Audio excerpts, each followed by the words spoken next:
being a human physical form and become before their eyes a reptilian figure.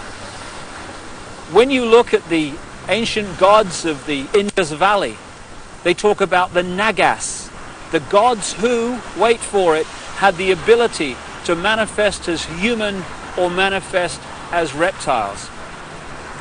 This is absolutely vital to understanding parts of the Arizona interview, because she has experienced exactly this. And the background to what's happening is quite simple. This three-dimensional world that we appear to live in is only one frequency, one dimension of existence. We have a frequency range which we can perceive. We call them the physical senses. But outside of that range are other frequencies, other dimensions of existence and life that are sharing the same space that we are.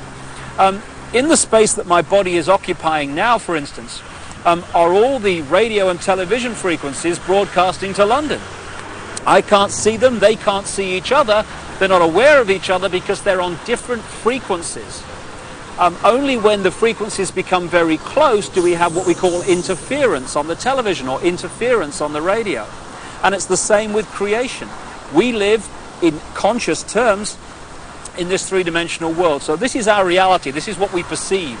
But there are other dimensions. And the one closest to this is the fourth dimension. And staggering as it may seem, and you really have to read The Biggest Secret to see the immense supporting evidence for this, a reptilian race from this fourth dimension is the source, or one of the key sources, of the manipulation of this world. Back in the ancient world, again documented endlessly in so many parts of the world, in ancient texts and legends and accounts, are the stories of how this extraterrestrial race interbred with humanity, creating hybrid bloodlines. And when you do the genealogical research, you find that it is these human-reptile hybrid bloodlines that actually have occupied the major positions of power through the history of the last few thousand years, and today are in the key positions of power, running the banking system, the business system, the politics, the military, etc. And Arizona Wilder, who had no idea of all this other information coming towards me in researching The Biggest Secret, when I met her, she said and told me about how at various satanic rituals involving the most famous people in the world, she had seen them again and again turn into reptile figures and then come back again during the ritual. I got a call from the head of an organization in America called Parents Against Ritual Abuse, who told me again from her experience how many of her clients who had been subjected to satanic ritual had reported the same story of how the participants had shape-shifted, as the term goes, from human to reptiles and back again during the ritual. And one of the key areas, one of the key families identified by Arizona Wilder in her accounts is one not too far from here, and it's very famous indeed. And that family and that bloodline live here, or at least partly live here. Buckingham Palace, one of the many palaces and homes of the British royal family, the House of Windsor. They're seen as bastions of the establishment, the British establishment, but in fact the Windsor bloodline is not British at all, it's German. It's really the House of Saxe-Coburg-Gotha. And on Prince Philip's side, the husband of the Queen of England, he's a Mountbatten, which is really Battenberg.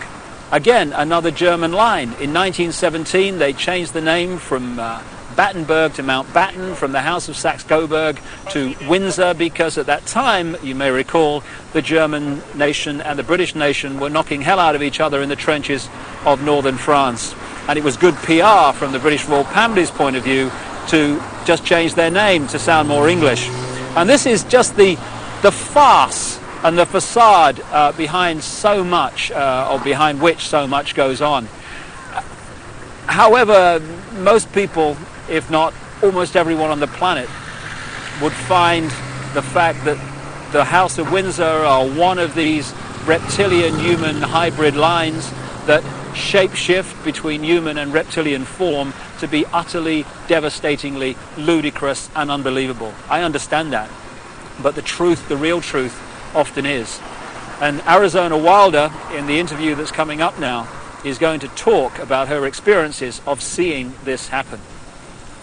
Well, I think that's all you need to know and appreciate to understand the kind of information that Arizona Wilder is going to reveal to us now, except one thing.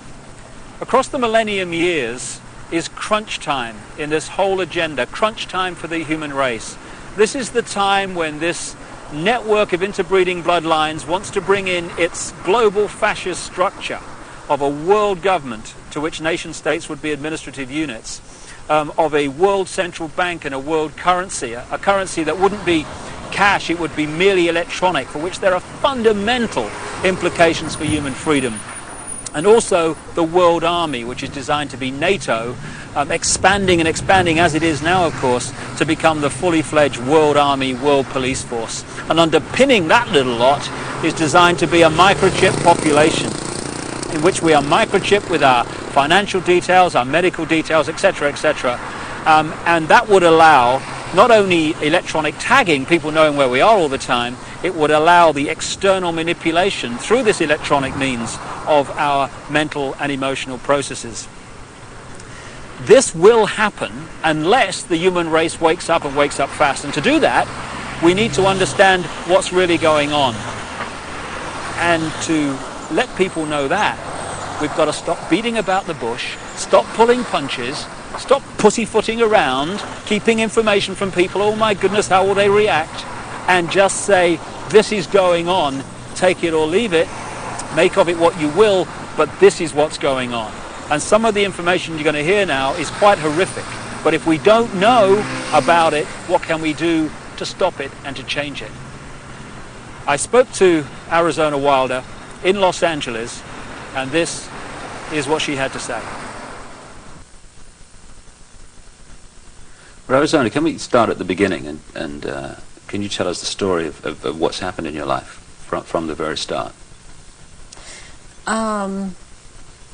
Okay, what I can tell you is that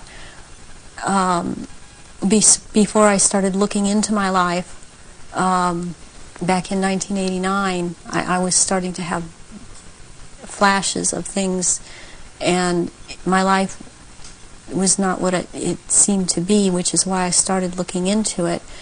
And what I found out was that I had a lot of missing time, and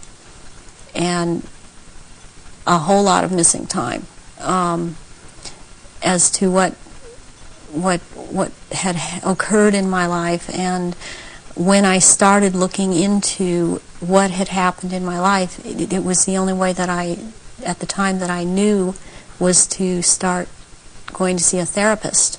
Within a year, I was talking about memories of being sexually abused by my father, which was part of what was supposed to happen.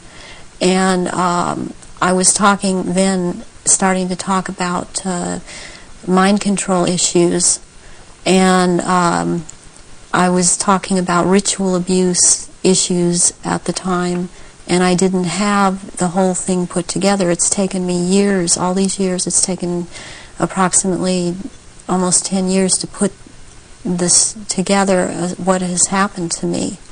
And in the process, I have lost everything that I ever had in my life, and anything I held dear in my life. I was bred for this role that I fulfill, and it was planned from before my birth, and it was because of the bloodline of my mother's family, which comes down through Ireland, but before that it began in France. It was through the Marquis de Stac, which he came to Ireland and changed the name to Stack, and then I was chosen, and from what the birth was planned.